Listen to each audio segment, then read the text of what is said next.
Hello again, guys. Kualifikasi Moto3 Hungaria 2026 akhirnya selesai. Dan hasilnya cukup menarik untuk dibahas. David Almansa berhasil merebut pole position di sirkuit Balaton Park dengan catatan waktu 1 menit 45,686 detik.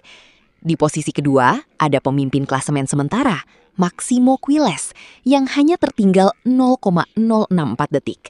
Sementara, Brian Uriarte melengkapi barisan depan di posisi ketiga. Artinya, baris pertama Moto3 Hungaria kali ini diisi oleh 3 pembalap kuat, Almansa, Quiles, dan Uriarte. Almansa jelas punya modal besar karena start paling depan. Tapi Quiles juga tidak bisa diremehkan karena dia sedang memimpin klasemen dan punya konsistensi tinggi sepanjang musim.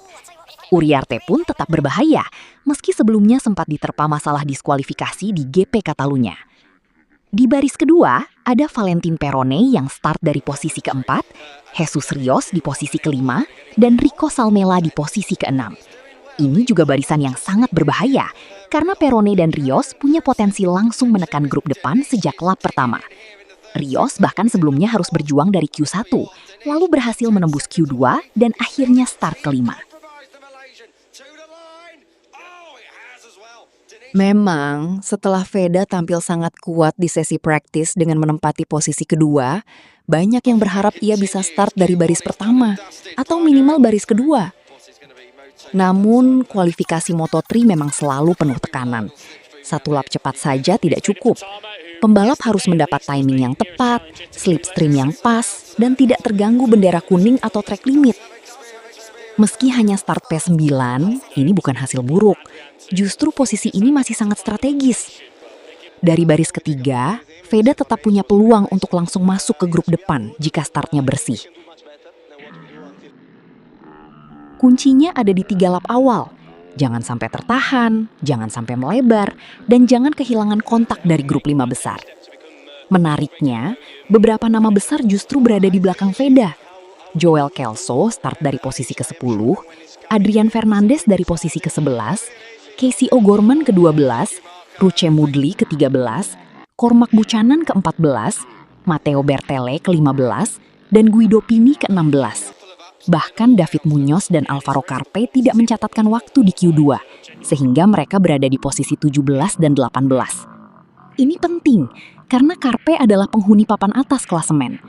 Kalau Veda mampu finish di depan Carpe, peluangnya untuk menjaga posisi 3 besar klasemen semakin terbuka. Begitu juga dengan Fernandez, yang sedang dalam situasi berat setelah diskualifikasi dari 6 seri pertama.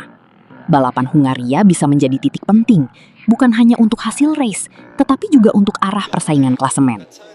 Kita juga perlu melihat perjuangan dari sesi Q1.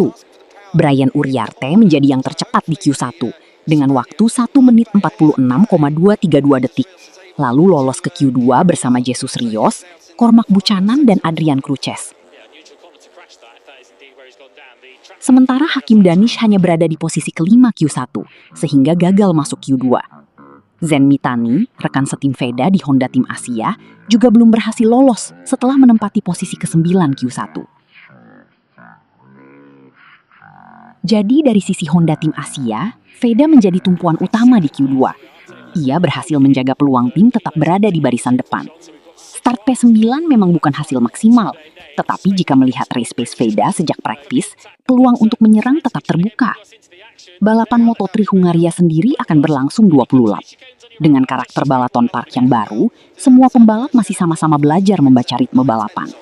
Disinilah pengalaman adaptasi Veda sejak FP1 menjadi penting.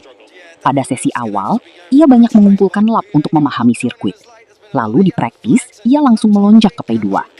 Artinya, Veda punya kemampuan membaca lintasan dengan cepat.